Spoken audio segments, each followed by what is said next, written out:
Hello, everybody. Thank you for your time to come and listen to my talk on why licensed acupuncturists belong in labor and delivery with me, Dr. Deb Davies, licensed acupuncturist.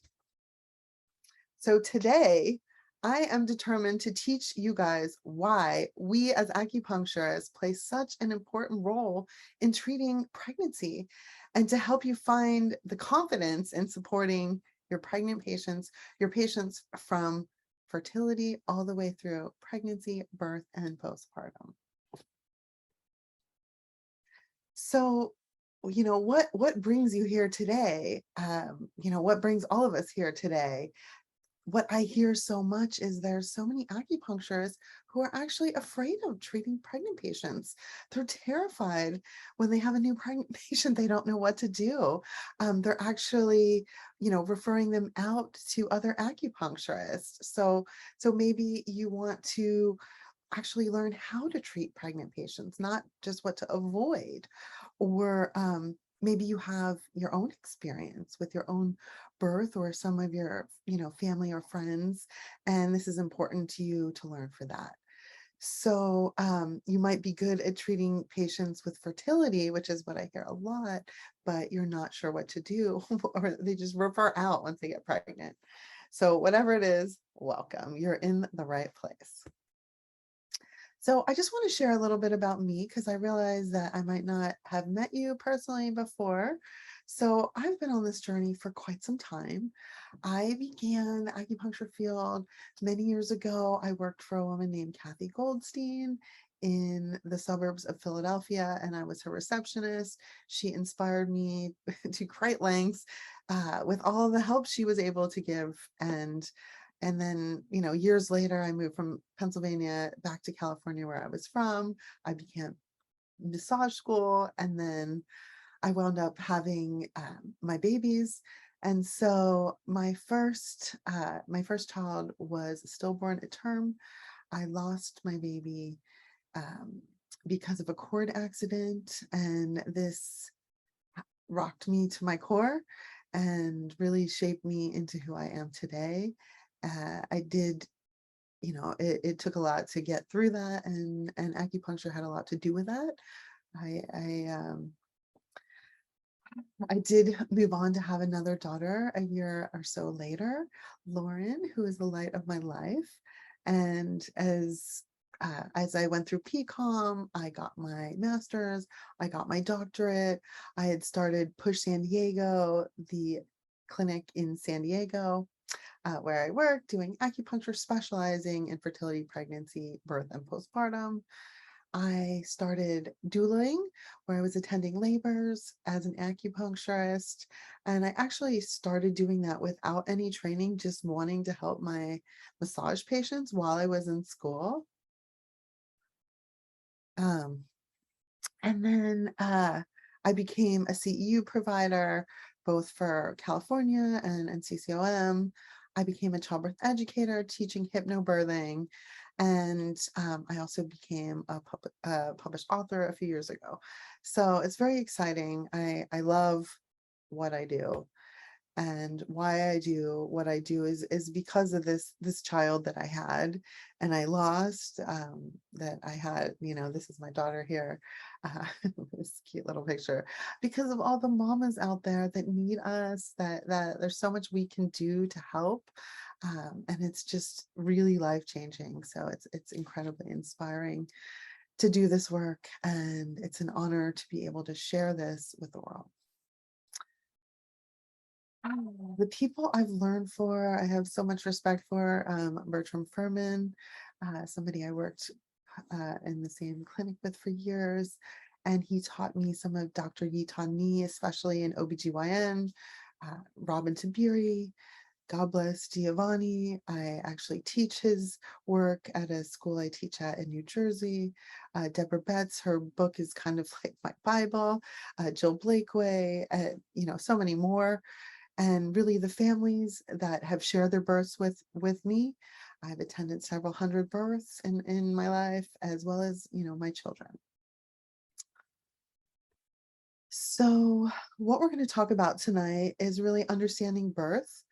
helping you understand the difference between giving birth at a hospital, at a birth center, or at home. Let's see why acupuncturists and TCM modalities are essential to birth. And we're going to talk a little bit about this Push Professionals mentorship that I'm talking about.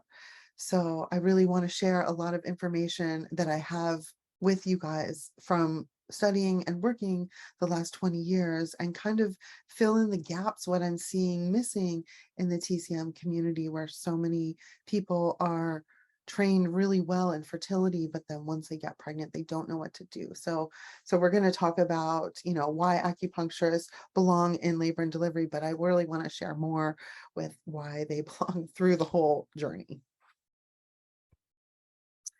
So understanding birth, when you think about birth, birth is a normal, natural process. If you look at any mammal in nature, what are you seeing? You're seeing they're alone, maybe they're with one or two other people or, mammals, and they just move and change positions. So really, freedom of movement is really important. Birth doesn't really have to be a medicalized event. And what I feel really strongly about is that people should take responsibility for their birth, and they should learn and get educated and really have a more empowering experience by having this knowledge. And this is where you come in, where we come in as acupuncturists, helping them along this journey, because if you meet with them at any point along their pregnancy, it helps them to prepare better. So in the US, there's basically three options where we would give birth. There is either a hospital, which is the most common option. There is a home. There's a birth center, which is kind of the middle, or other, which would be like on the way to one of these places. And oftentimes, if it happens on the way in the car, along the side of the road, it's typically a healthy, normal situation. So, you pull over, you have the baby, and you continue on your way, and you get the care. Anyways, so we're going to talk a little bit about the pros and cons of each of these. So we'll start with a home birth, which is probably the least common. And you can see that there are a lot of pros. Uh, midwives are the ones caring for the women in home births, and they see birth as a normal, natural process. And so they're typically, not inducing, they're letting the labor process begin on its own. And then really it's whoever you invite. It's not strangers, which a lot of people complain about in other areas. You're able to move, there's less chances of any kind of intervention. And I could tell you a couple of stories about home births and how wonderful it is to be able to support people in home births. For instance, I get called into a birth and a woman's in labor for 3 days, and she's not progressing, and she's starting to get tired and frustrated, and she's just not ready to go into the birth center or for the home birth, for it to happen. So we come in and we'll do some acupuncture, and we can do things like tuina and massage, and we can do acupressure, and it usually happens really quick. I don't use a lot of needles when I'm in birth, in labor and delivery, but oftentimes it's so powerful just with our hands or adding in one or two at the right moment. So it's just amazing. Anyways, I love home birth. It is less than 2% in the US. Even, since COVID, it's still very low population. Let me tell you some of the cons about home births is that really society feels like it's not safe. And that comes from maybe the medical industry. I'm not exactly sure, but the big thing is the cost factor is oftentimes it's not covered by insurance. And then if you plan for a home birth and then you transfer to the hospital, it's going to be even more money. So, there's different ways that you can help births from being like a doula, if you want to actually attend the whole thing, or just come in as an acupuncturist and support for an hour just to make some kind of shift. there's so much we can do at home. One time, one of my patients called me in, and this was somebody I was seeing regularly throughout her pregnancy from probably 20 weeks on. And you kind of teach them how, we can come to your house, and if the timing is right, like text us, let us know, give us as much notice as possible, and we'll come if we can. And so, this woman was laboring, not progressing, and she was very yang deficient. And I remember this from her treatments. And so when I went to the house, I started doing, some acupuncture, and it wasn't really working, acupressure, and it wasn't really working. And so she sat down, and I whipped out the moxa and I started moxing. And as soon as that warmth hit her and that yang chi hit, she started, her labor kicked into high gear, and they literally like were just ready immediately. It was like time for me to go. So it's exciting to see how, we can help, we can be of service in multiple capacities. Okay, so the next option is a birth center, which is kind of a middle ground. So there's pros, there's cons, less chance of intervention. You're still able to move, and you can have whoever, well, I shouldn't say whoever since COVID, but you are usually able to at least have two people with you. One of the concerns with a birth center is you can only be there for 24 hours. So you really have to be in active labor. So they would have to be at least 6 centimeters to be admitted. There's concerns, again, financially, and especially, again, if there's a have to transfer. But birth centers can be wonderful, wonderful options. So I worked with a woman in my practice for several years as a fertility patient.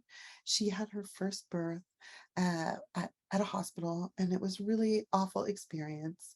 She and her husband were there, and she recalls when she told me the story of her first birth, her husband was literally shoved out of the way and kind of missed the birth of their first child, and it was very upsetting, and she was induced and had all the interventions. So when she was trying for her second, it was really important for her that she wanted to have a natural birth and she wanted a different experience. So she chose to have a birth center birth, and it was incredibly healing for this family to, for the dad to be able to catch the baby coming out of his wife. And it's a really beautiful time. So I was able to support as an acudoula in this instance, and helped, everything go as according to plan. Okay, and then hospitals, which is the most common choice. So there is this safetiness. Everybody thinks it's safe, and it's covered by insurance. But sometimes people aren't aware of things like policies and procedures and interventions.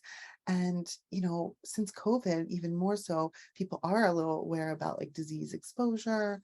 Um, but some people complain about not knowing people, and there's a lot of timelines for specific things. So, I've attended hundreds of births as a doula, and most of them have been in hospitals, and a lot of them, have been inductions, and it is really scary for women. And a lot of times they're going through an induction. It's such a trying time, and there's so much we can do to support them through this, whether they're going natural or medicated. um, this is really when, women are kind of most afraid, or they're weakest. And it's like, we need to be able to support these mamas. And this is just, there's so much that we can do, from decreasing their anxiety, decreasing their pain and their nausea, vomiting, and then really helping them progress so that they can have a vaginal birth. Um, okay, moving on. So in the hospital, there is this potential for a lot of interventions, and a lot of times it starts with the induction.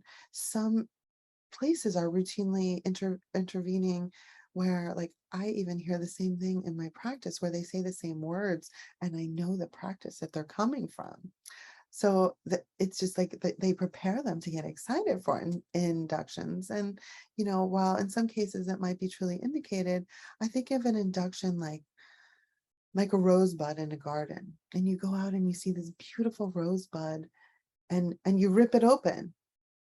because you don't want to wait until tomorrow or the next day. So, I feel like it's a little bit overused and it's causing some problems with people. So this lists some of the interventions, and really the concern is that when I see a woman all through fertility, pregnancy journey, she gives birth, she comes back and she cries her freaking eyes out to me over and over and over, hundreds of women for years and years. And and then birth trauma, like obstetric violence is a new word. A few years ago, a woman actually sued a doctor in Los Angeles for obstetric violence and won because he gave her an episiotomy against her will. It's on YouTube. It's disgusting, but again, there's there's there's pros and cons, and there's pluses and minuses in both. But this is really about why we as acupuncturists belong in labor and delivery, and we can really help. And that could be in any birth setting, any of these birth settings. Okay. So I want to tell you a story about a woman named Angie. And Angie was a second-time mom. She came to me and she wanted to have a doula because in her first birth, she had a really awful experience and she was induced, and she kind of went through the whole plethora of interventions. Her blood pressure rose, she needed medications, and her epidural didn't work and only took on one side. And there was just all of these things, and it felt very traumatic for her. And she felt like she wasn't able to really connect with her baby. So when she was ready for baby number two, she contacts me and we start talking about her birth. And she really wanted to have a natural birth in a hospital. And sometimes that's hard because hospitals are businesses and they want to make money. So natural birth can be, challenging in a hospital. So basically the moral of the story was that she was able to achieve her natural birth with me there by her side as her acudoula, doing acupressure to her the whole time, all the way through, from, for pain, for promotion, all the things. Okay, so now I want to talk about induction, which is a really big thing. And it seems like there's so many women being induced, and it's always a 39 plus 1. And I think that again, this is where acupuncturists can help, and we might not even be aware how much we can help. So something I've learned over the years in working with OBGYN is that the average cycle, the average menstrual cycle, is 28 days. And the average pregnancy is 280 days. So that is a 28-day cycle times 10.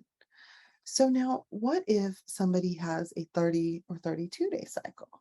Now, does that mean that their cycle would be 300 or 320 days? Well, in the state of California where I live, 40 weeks is considered term, and 42 weeks is what they will let us go up to. So, if it's 296 days, then it helps me understand if a woman has a longer cycle, I might have to work a little harder with her towards the end of the pregnancy to help her avoid an induction. So there's just little things like this, but the labor induction rate is concerning because I taught a seminar a few years ago, and this was the slide that I came up with. And then recently I found this statistic, and I feel like it's probably even higher. I would say that like 40 to 50% of my patients are being induced, and it is most of them that are giving birth in the hospital. So, again, this is something that we can help. And whether we're doing the acupuncture, the acupressure, moxibustion, there's so many things that we can help throughout pregnancy, like avoiding C-sections with moxibustion for breech baby. We know this stuff. Speaking of C-section, when I was born in the 1970s, the C-section rate was 7 to 10%, 7 to 12% in the US, where the World Health Organization says 10 to 15% is normal, life-saving procedure. And currently our C-section rate is hovering 32 to 34%. So like 1 in every 3 women in America are having major abdominal surgery to give birth. And it's very concerning because this is very hard on women. And so it's alarming the rates of C-section. And then we get into maternal mortality. And this is actually, like sickening that the United States has the highest maternal mortality rate of all developed nations in the world. And yet we have all this technology and information, and it's rising. So it's really scary, and there's a real concern. And if we could teach acupuncturists and teach the hospitals and the birth centers why we could really help, how we could really help, it would really, I really believe, like, it is my goal to have an acupuncturist at every birth setting around the world. I know it's a big goal, but that would be my dream, and really to help with these statistics like this. And then if you move into, sadly, racism in birth, and even worse statistics is women of color. Women who are brown or Black have 3 to 4 times higher maternal mortality or fetal mortality rates. So women really need us, and this is a really good time, and we're really positioned with our excellent craft of TCM to support these women. So evidence-based care. What is evidence-based care? It is where a care provider uses, experience, evidence, and combines it all together. And so it values the patient as well as the provider, and there is a give and take in that kind of situation. And I feel like that is true for a lot of acupuncturists and our patients. But my concern is there is a huge gap between evidence-based and then what's actually happening out there in labor and delivery in the world, and in women's rights, and like what we can do in labor and delivery, and again how we can help them ease their anxiety and help with the pain and actually progress into a complete vaginal happy ending happily ever after. So I mentioned before about doulaing, and a doula is somebody who supports somebody, mentally, emotionally. Like, this is a doula's job. A doula is not delivering touching, but I think this slide is kind of funny because it has different perceptions. And as an acudoula, that's kind of what I really do on the bottom right there is I'm massaging the acupoints, I'm doing acupressure, spleen 6, UB60, LA4, sacrum, bilateral, all of this stuff. And this is really, really, it's just so helpful and easy. And I really want to share this with the world. So I'll tell you another story. So with hip rocking is a little tui na technique. You're just pushing their butt, pushing back and forth. And so when I did my doctorate, I interned at a birth center here in San Diego, and I worked in the clinic for several hours, and then I put myself on call, and I said, call me if you need help. And so one time I get a call, it's 5 a.m. A woman's 8 centimeters and she's not progressing, and they need help. They didn't want to have to transfer out. So I run into the birth center, and her baby was OP, occiput posterior, or sunny side up. So the baby was in the wrong position. So I talked to the midwives, assessment, exactly their positioning. We put her on her side, just like the woman here is in the position in the picture. And I was pushing, doing the hip rocking. I put ear seeds on the points and showed her family, and they pressed the points while I strongly rocked her while she was having her contractions or surges. And within 3 contractions, the baby moved and she got into the tub, and my job was done. It was so cool. So cool. Okay, so where do we fit in?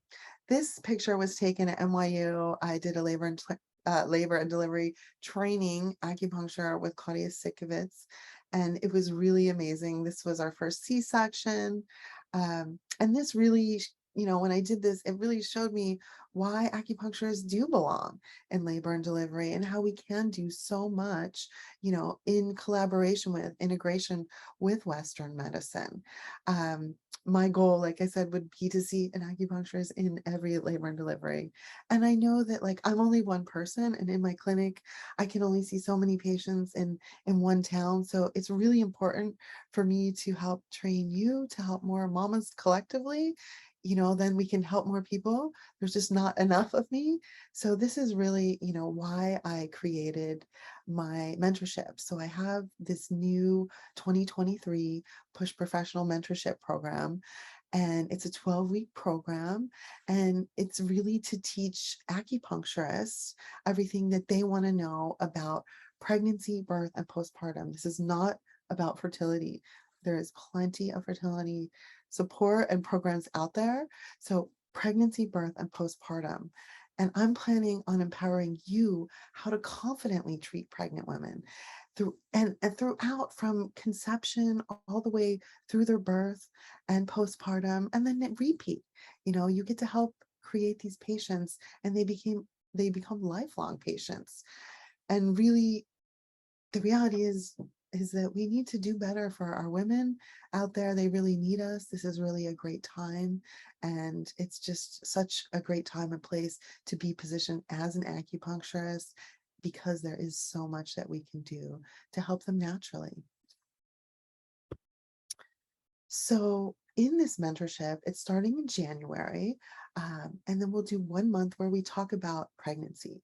We're going to do weekly 90-minute calls, and I'll lecture for 60 minutes, and then we'll do Q&A for the rest of the time. And we're going to go through everything, and we're going to do a deep dive into pregnancy loss. This is a topic that constantly comes up over and over and over. How to deal with it, what to say. I think there's a lot about our confidence and our communication and our bedside manner, and how to set up your practice correctly to support these women throughout their pregnancy. We will talk about specific treatments for specific conditions like placenta previa, which I have 100% success rate in treating, which is amazing to be able to say. And it's like, I want to make sure everybody knows this and how simple it really is, and treating this. Anyway, so month 1 is pregnancy. Month 2 is all about birth. It's everything you would want to know about being a doula, about preparing their bodies for work, promoting their labor, knowing at what times, when do you start what, helping the families prepare for postpartum beforehand, and what our roles could potentially be in the birth.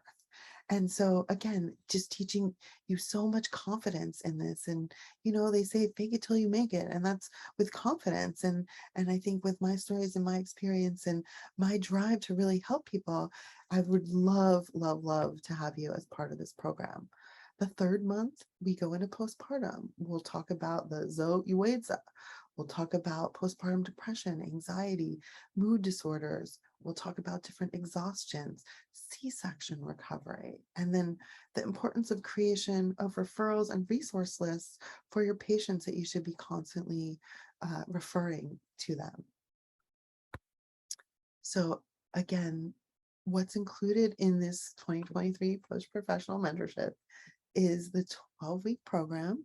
And then once a month, we'll do a one-on-one Zoom call, you and I, and we'll talk about whatever questions, concerns you might have, conditions that you might be seeing, and, one-on-one, as well as there's a private Facebook group that we'll all be able to interact with. So sometimes people have questions. So some of the common questions I hear is, can I apply?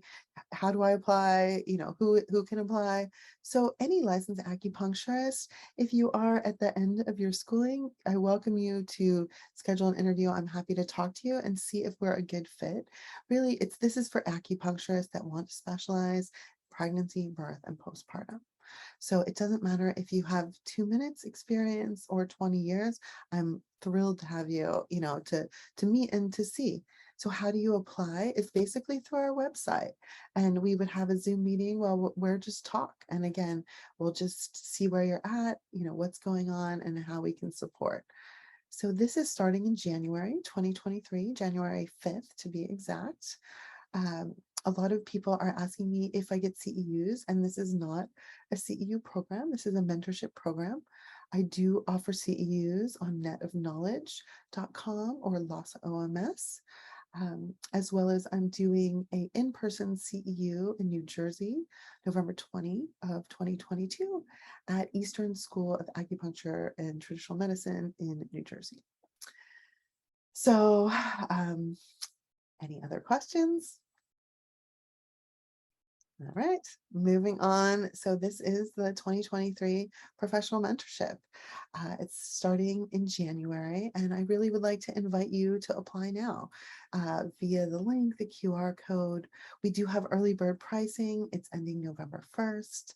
Again, I would really love to see you on a Zoom call soon. I'd like to talk to you, get your questions answered, and see if you want to become part of this first group to start the Push Professionals mentorship so we can make a difference in women's health worldwide. Thank you for your time. Have a nice day.